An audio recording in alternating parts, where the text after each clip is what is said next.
Bless the Lord, oh my soul, oh my soul. I worship His holy name. Sing like never before, oh my soul.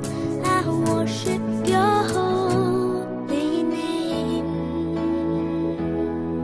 The sun comes up, it's a new day drawing. It's time to sing His song again. Whatever may pass and whatever lies before me, let me be singing till the evening comes. Bless the Lord.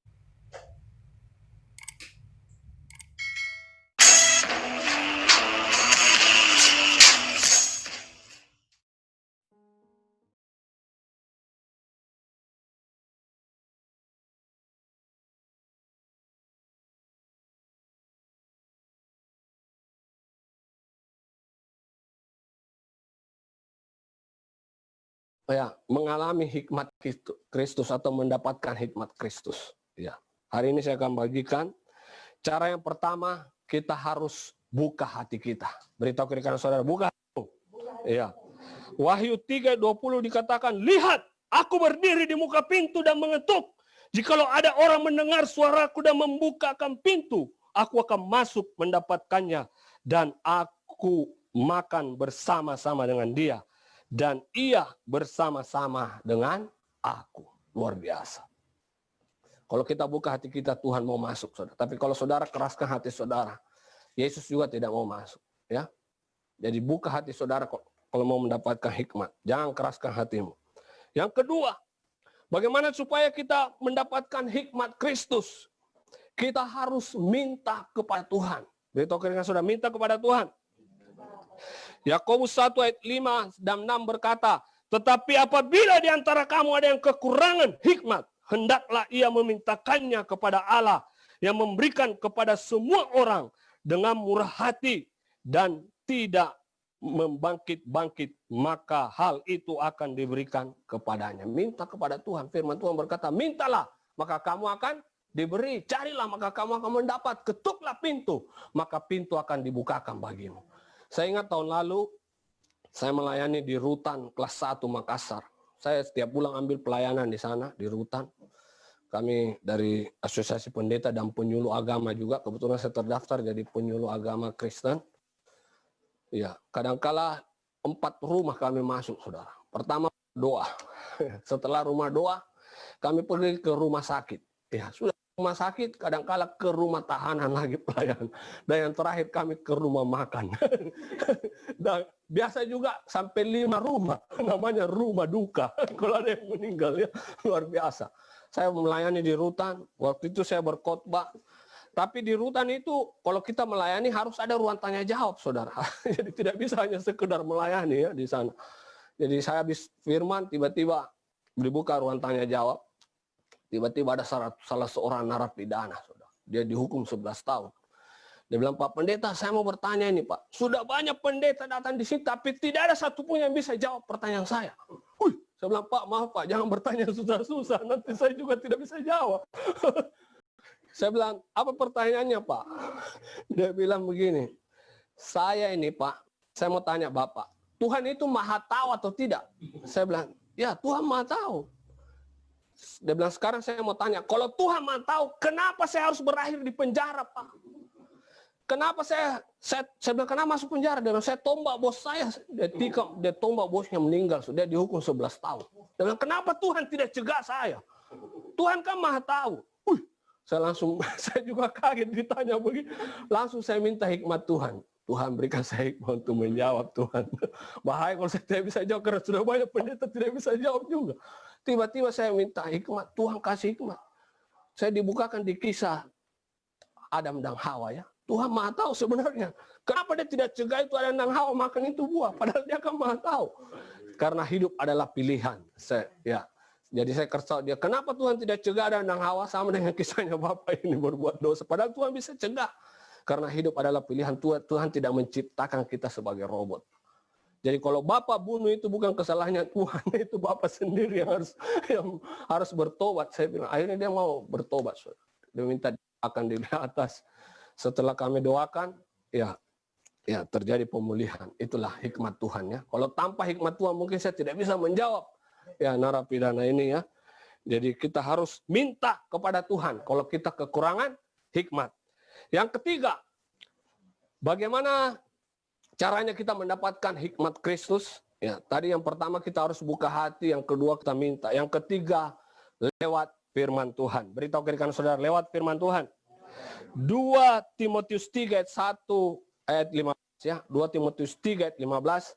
Ingatlah juga bahwa dari kecil engkau sudah mengenal kitab suci dan dapat memberi hikmat kepadamu dan menuntun engkau kepada keselamatan oleh iman kepada Kristus Yesus. Jadi lewat firman Tuhan kita bisa minta hikmat, dapat hikmat di sana.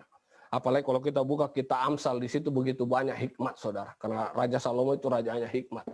Ya, kalau saudara kekurangan hikmat, bacalah firman Tuhan. Langit dan bumi akan berlalu, tapi firman Tuhan kekal selama-lamanya. Ya, manusia hidup bukan saja dari setiap benih firman Tuhan. Firman itu adalah kebenaran. Dan kebenaran itu akan memerdekakan hidup kita. Bahkan firman itu adalah pelita bagi kaki kita. Dan terang bagi jalan kita di tengah-tengah dunia yang penuh dengan kegelapan ini. Ya, jadi lewat firman Tuhan, setiap hari baca firman Tuhan, renungkan. Selalu ada hikmat yang Tuhan berikan. Ya, kalau kita tidak tahu, kita minta hikmat. Tuhan akan membukakan rahasia-rahasianya. Ya, luar biasa, memberitahukan. Jadi kita lewat firman Tuhan. Dan yang terakhir, bagaimana caranya supaya kita mendapatkan hikmat selain lewat firman Tuhan? Ya, yang terakhir kita jangan sombong. Beritahu ke rekan saudara, jangan sombong. Ya, Allah melawan orang yang sombong, tapi dia mengasihi orang yang rendah hati. Orang yang takut Tuhan. Dikatakan, takut akan Tuhan adalah permulaan segala hikmat. Di Amsal 9 ayat 10. Permulaan hikmat adalah takut akan Tuhan. Dan mengenal yang maha kudus adalah pengertian. Ya. Jadi jangan kita sombong. Tidak ada yang kita bisa banggakan. Ya. Apa yang kita bisa banggakan? Kita hanya dari debu tanah. Saudara. Yang harus kita banggakan hanya Yesus.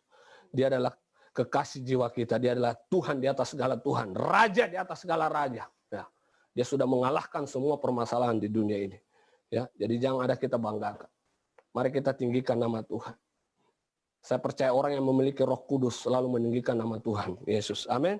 Iya. Jadi jangan kita sombong. Ya. Karena kalau kita sombong, kita semakin dekat dengan iblis. Tapi kalau kita rendah hati, Tuhan akan mengangkat kita ke tempat yang tinggi. Siapa merendahkan diri, Tuhan akan angkat ke tempat yang tinggi. Ya, kita takut akan Tuhan. Saya percaya kalau kita takut akan Tuhan, ya, kita tidak sombong. Kita selalu mengandalkan Dia, andalkan kekuatannya. Karena di luar Tuhan, kita bisa berbuat apa-apa. Amin. Ya, saya percaya orang yang berhikmat tahu mengambil keputusan yang benar. Orang yang berhikmat menghindar ketika melihat bahaya. Ya. Kalau saudara baca di Amsal 27 ayat 12. Kalau orang bijak melihat malapetaka, bersembunyilah ia. Tetapi orang yang tak berpengalaman berjalan terus, lalu kena celaka. Jadi hati-hati, jangan mencobai Tuhan. Apalagi sekarang, saudara. Ya, situasi pandemi COVID-19 ini. Kita harus banyak minta hikmat Tuhan. Jangan kita sudah bahaya kita terus terobos ya. Saya ingat beberapa tahun yang lalu saya pernah khotbah di kedukaan jemaat kami 7 malamnya ya.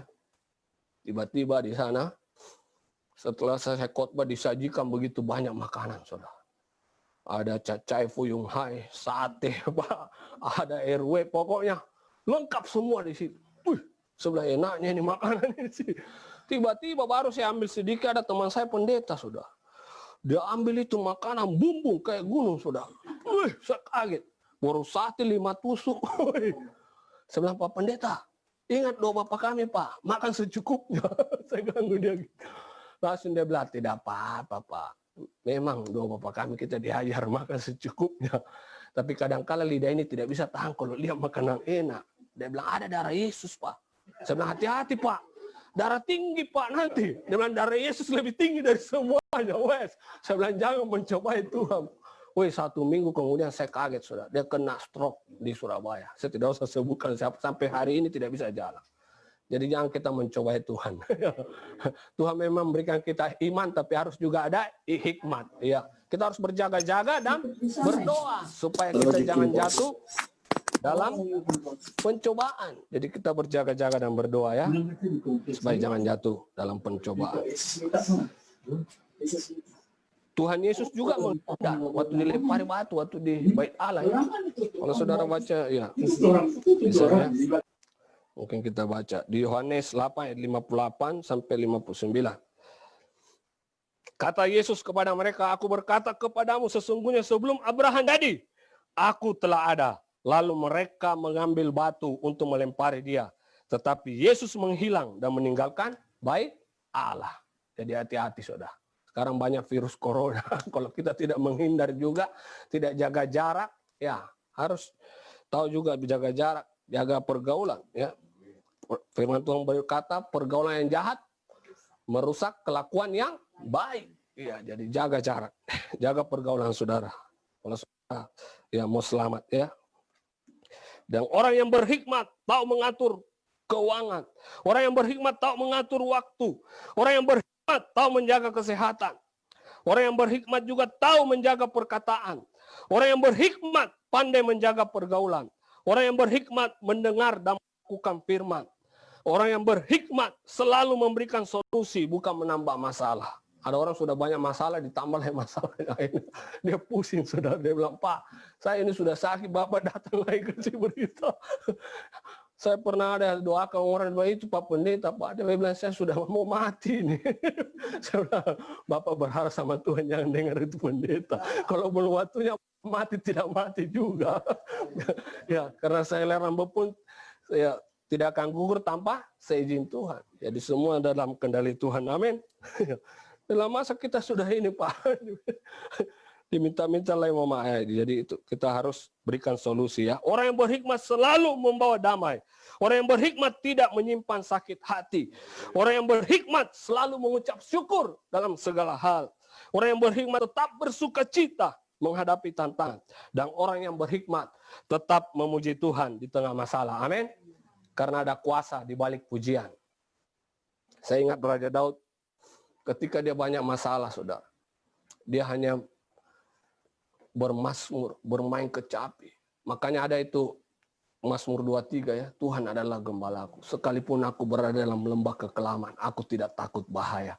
Karena gadamu dan tongkatmu itu yang menjadi penghiburan aku. Mungkin kita juga mengalami lembah kekelaman, masa-masa sulit, tapi tetap kita memuji Tuhan di tengah masalah. Nyanyian puji-pujian dapat mengganti semangat yang pudar. Amin. Iya. Jangan saudara sudah susah, bukanlah memuji Tuhan, memuji dunia lagi. Ada orang patah hati, saudara. Dia nyanyi lagi, patah hatiku, jadi tambah patah hatinya. Atau ditinggalkan kekasihnya, dia nyanyi lagi. Katakan salahku padamu, tan, hingga di kau pergi sambil meneteskan air mata. Seharusnya kita memuji Tuhan. Katakan Yesus terbesar.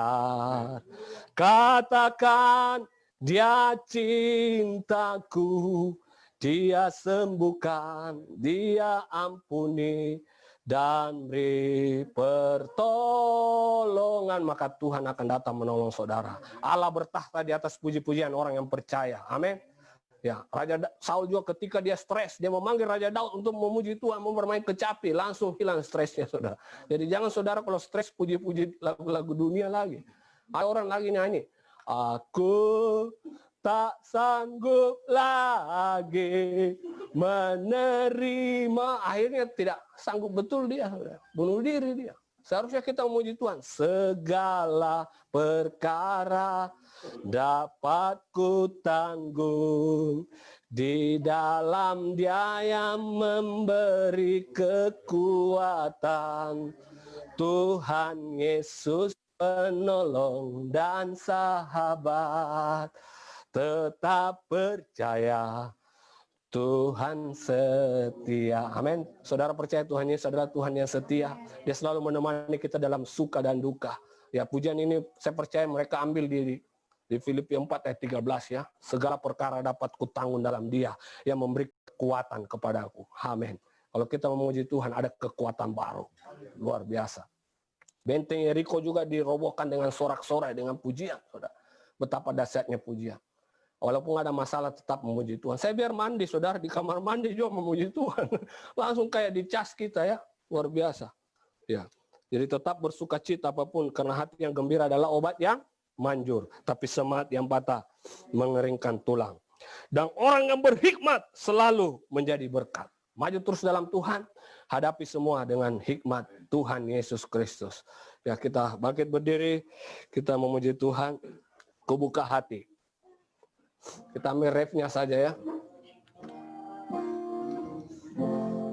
Jamahanmu berserah penuh. Mari kita berserah penuh. Dia sumber hikmat bagi kita. Haleluya. Ambil alih seluruh hidup kami Tuhan. Oh, di altar-Mu menyembah-Mu. Kubuka hati. Siapa yang membuka hatinya, Yesus akan masuk. Berserah penuh di hadirat-Mu. Kau